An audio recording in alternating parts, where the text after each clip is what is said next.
नमस्ते नमः। आप सभी का आपकी अपनी चैनल किशन कन्हैया में बहुत बहुत स्वागत है। आज मंगलवार को सुनिए हनुमान जी की कथा। एक नगर में एक वृद्धा रहती थी। उसका एक ही पुत्र था। उस वृद्धा की हनुमान जी पर बहुत गहरी आस्था थी। वह हर मंगलवार का व्रत रखती थी और हनुमान जी की पूजा आराधना करती थी। एक बार हनुमान जी ने अपनी भक्ति में उस वृद्ध महिला की श्रद्धा का परीक्षण करने का विचार किया। हनुमान जी साधु का वेश धारण कर वृद्धा के घर गए और पुकारने लगे कि है कोई हनुमान भक्त जो हमारी इच्छा पूर्ण करे। तब आवाज उस वृद्धा के कान में पड़ी। पुकार सुनकर वृद्धा जल्दी से बाहर आई और साधु को प्रणाम कर बोली, आज्ञा महाराज हनुमान। वे धारी साधु बोले, मैं भूखा हूँ, भोजन करूंगा, तुम थोड़ी सी जमीन लीप दो। वृद्धा दुविधा में पड़ गई। अंततः हाथ जोड़कर बोली, महाराज लीपने और मिट्टी खोदने के अतिरिक्त आप कोई दूसरी आज्ञा दे, मैं अवश्य पूर्ण करूंगी। साधु ने 3 बार प्रतिज्ञा कराने के बाद कहा, तू अपने बेटे को बुला, मैं उसकी पीठ पर आग जलाकर भोजन बनाऊंगा। यह सुनकर वृद्धा घबरा गई, परंतु वह प्रतिज्ञाबद्ध थी। उसने अपने पुत्र को बुलाकर साधु को सौंप दिया। साधु वेशधारी हनुमान जी ने वृद्धा के हाथों से ही उसके पुत्र को पेट के बल लिटाया और उसकी पीठ पर आग लगवा दी। आग जलाकर दुखी मन से वृद्धा अपने घर में चली गई। इधर भोजन बनाकर साधु ने वृद्धा को बुलाकर कहा कि उनका भोजन बन गया है, तुम अपने पुत्र को पुकारो ताकि वह भी आकर भोग लगा ले। इस पर वृद्धा बोली, उसका नाम लेकर मुझे और कष्ट न दे। लेकिन जब साधु महाराज नहीं माने तो वृद्धा ने अपने पुत्र को आवाज लगाई।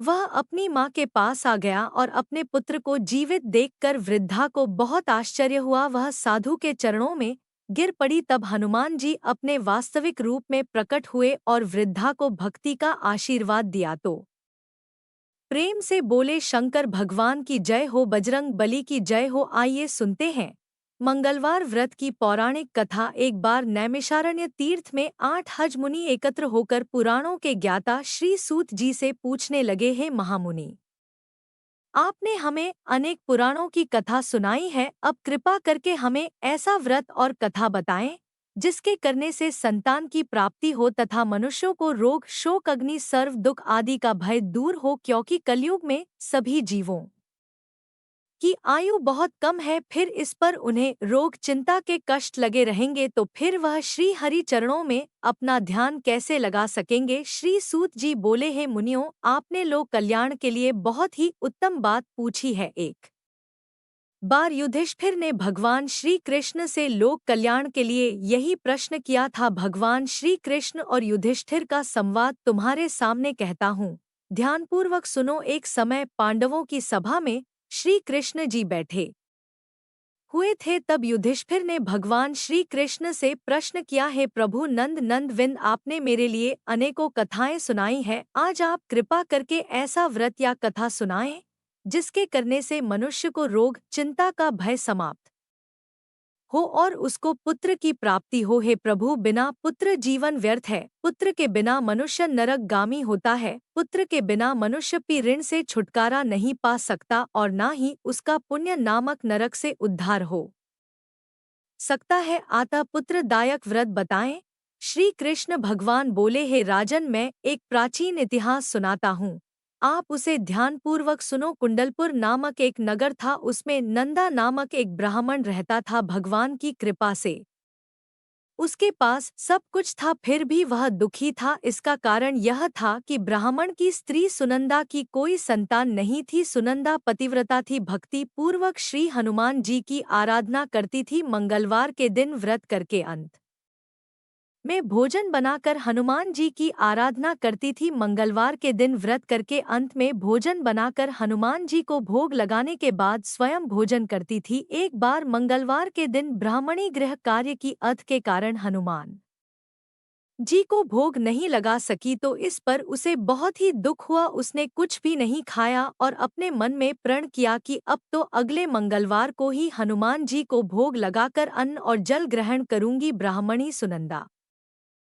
प्रतिदिन भोजन बनाती, श्रद्धा पूर्वक पति को खिलाती, परंतु स्वयं भोजन नहीं करती और मन ही मन श्री हनुमान जी की साधना करती थी। इसी प्रकार 6 दिन गुजर गए और ब्राह्मणी सुनंदा अपने निश्चय के अनुसार भूख प्यासी निराहार रही। अगले मंगलवार को ब्राह्मणी सुनंदा प्रातःकाल ही बेहोश होकर गिर पड़ी। ब्राह्मणी सुनंदा की इस असीम भक्ति के प्रभाव से श्री हनुमान जी बहुत प्रसन्न हुए और प्रकट होकर बोले, सुनंदा, मैं तेरी भक्ति से बहुत प्रसन्न हूँ, तू उठ और वर मांग। सुनंदा अपने आराध्य देव श्री हनुमान जी को देखकर आनंद की अधिकता से विबल होकर श्री हनुमान जी के चरणों में गिरकर बोली, हे प्रभु, मेरी कोई संतान नहीं है, कृपा करके पुत्र और कन्या प्रदान करें। आपकी अति कृपा होगी। श्री महावीर जी बोले, तेरी इच्छा पूर्ण होगी, तेरे एक कन्या पैदा होगी, उसके अष्टांग प्रतिदिन सोना दिया करेंगे। इस प्रकार कहकर श्री महावीर जी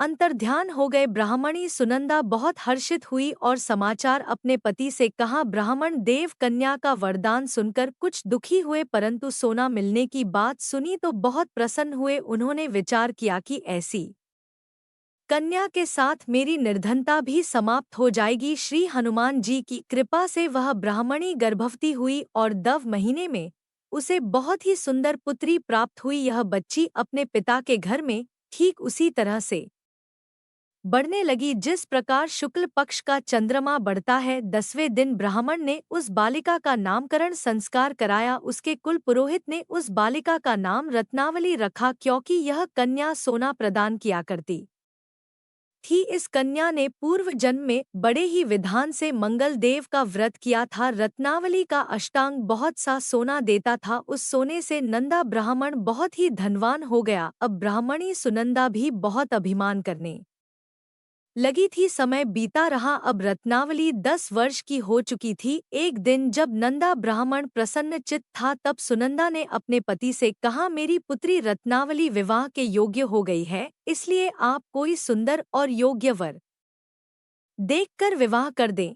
यह सुनकर ब्राह्मण बोला, अभी तो रत्नावली बहुत छोटी है। तब ब्राह्मणी बोली, शास्त्रों की आज्ञा है कि कन्या 8वें वर्ष में गौरी, 9 वर्ष रोहिणी, 10वें वर्ष में कन्या, इसके पश्चात रजस्वला हो जाती है। गौरी के दान से पाताल लोक की प्राप्ति होती है, रोहिणी के दान से बैकुंठ लोक की प्राप्ति होती है, कन्या के दान से इंद्र लोक में सुखों की प्राप्ति होती है। अगर हे पतिदेव रजस्वला का दान किया जाता है तो घोर नरक की प्राप्ति होती है। इस पर ब्राह्मण बोला, अभी तो रत्नावली मात्र 10 ही वर्ष की है और मैंने तो 161 साल की कन्याओं के विवाह कराए हैं, अभी जल्दी ही क्या है। तब ब्राह्मणी सुनंदा बोली, आपको तो लोभ अधिक हो गया है लगता है। अगर 11वीं वर्ष में विवाह नहीं होता है तो उसमें मासिक धर्म के रक्त का पिता और बड़े भाई को पान करना पड़ता है। शास्त्रों में कहा गया है कि माता पिता और बड़ा भाई रजस्वला कन्या को देखते हैं तो वह अवश्य ही नरकगामी होते हैं। तब ब्राह्मण बोला, अच्छी बात है, कल मैं अवश्य ही योग्य वर्ग की तलाश में अपना दूध भेजूंगा। दूसरे दिन ब्राह्मण ने अपने दूत को बुलाया और आज्ञा दी कि जैसी सुंदर मेरी कन्या है, वैसा ही सुंदर वर उसके लिए तलाश करो। दूत अपने स्वामी की आज्ञा पाकर निकल पड़ा। पंपई नगरी में उसने एक सुंदर लड़के को देखा। यह बालक एक ब्राह्मण परिवार का बहुत गुणवान पुत्र था। इसका नाम सोमेश्वर था। दूत ने इस सुंदर और गुणवान ब्राह्मण पुत्र के बारे में अपने स्वामी को पूर्ण विवरण दिया। ब्राह्मण नंदा को भी सोमेश्वर अच्छा लगा और फिर एक शुभ मुहूर्त में विधि पूर्वक कन्या दान करके ब्राह्मण संतुष्ट हुए, परंतु ब्राह्मण के मन में तो लोभ समाया हुआ था। उसने कन्यादान तो कर दिया था, पर वह बहुत ही खिन्न था। उसने विचार किया कि रत्नावली तो अब चली जाएगी और मुझे इससे जो सोना मिलता था वह अब मिलेगा नहीं।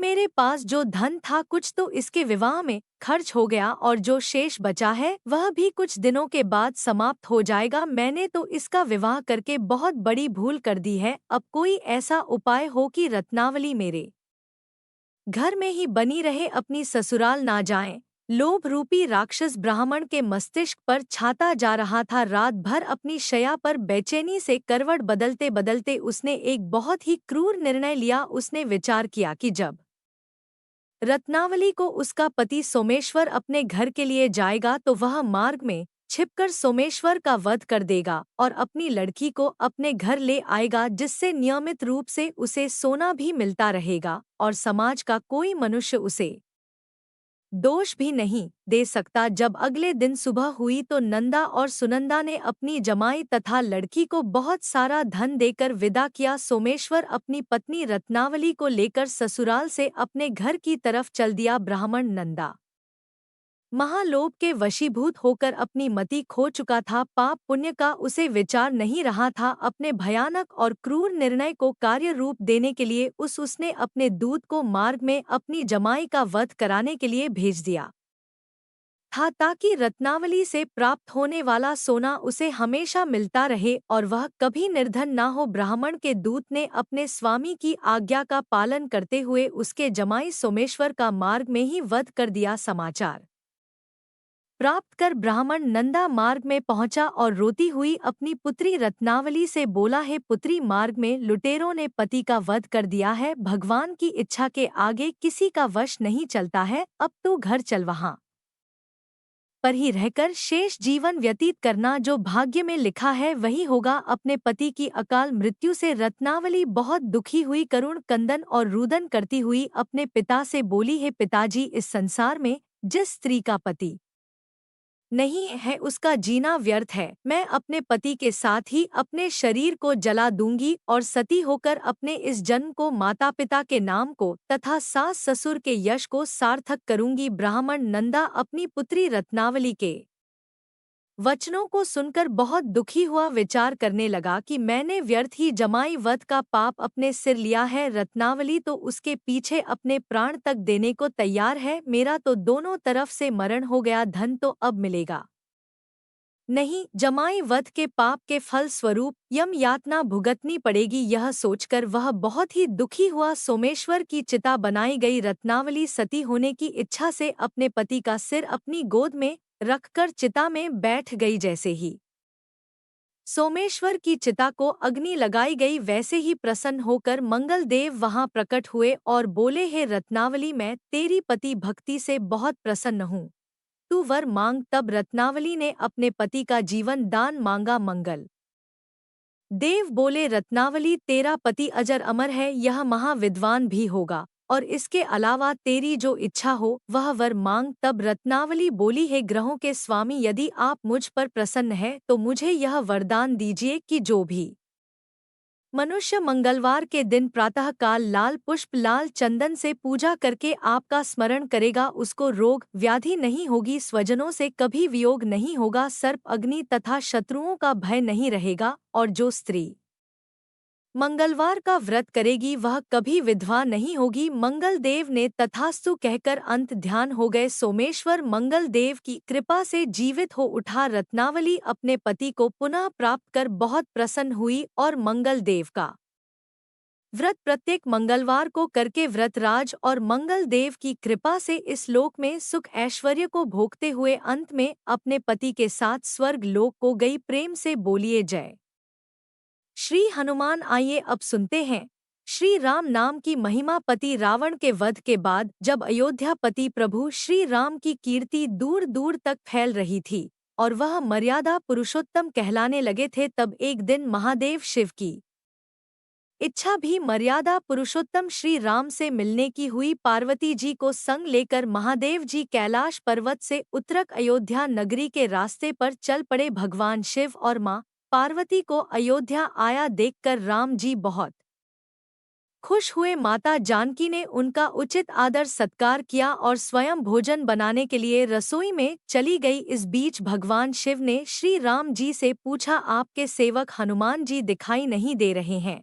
तब श्री राम बोले, वे बगीचे में है। शिव जी ने श्री राम जी से बगीचे में जाने की अनुमति मांगी और पार्वती जी का हाथ कर बगीचे में आ गए। बगीचे की खूबसूरती देखकर उनका मन मोहित हो गया। आम के एक घने वृक्ष के नीचे हनुमान जी दीन दुनिया से बेख पर गहरी नींद में सोए हुए थे और एक लय में खर्राटों से राम नाम की ध्वनि उठ रही थी। चकित होकर शिवजी और माता पार्वती एक दूसरे की ओर देखने लगी। माता पार्वती मुस्कुरा उठी और वृक्ष डालियों की ओर इशारा किया। राम नाम सुनकर पेड़ की डालियां भी झूमने लगी थी और इनके बीच से भी राम नाम उच्चारित हो रहा था। शिवजी इस राम नाम की धुन में मस्त मगन होकर खुद भी राम राम कहकर नाचने लगे। माता पार्वती जी ने भी अपने पति का अनुसरण किया और अपने कोमल पैर थिरका लगी। शिवजी और माता पार्वती जी के नृत्य से ऐसी झनकार उठी कि स्वर्ग लोक के देवता गण भी आकर्षित होकर बगीचे में आ गए और राम नाम की धुन में